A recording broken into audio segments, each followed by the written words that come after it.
Hello, I'm Dr. Cyril Bryant, and welcome to the HSC Institute for Translational Research. This is our new state-of-the-art imaging center, where we're taking a unique approach to Alzheimer's disease research. We're doing a large-scale study into the biological framework of Alzheimer's and why it affects different racial and ethnic groups differently.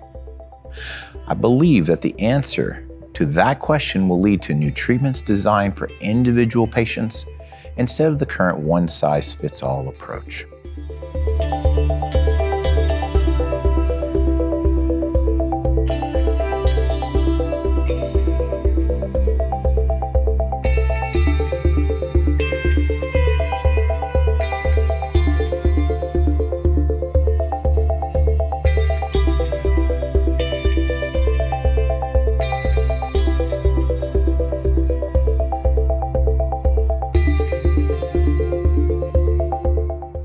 As you can tell, I'm excited about this, but we could not do any of it without your support and the support of the community.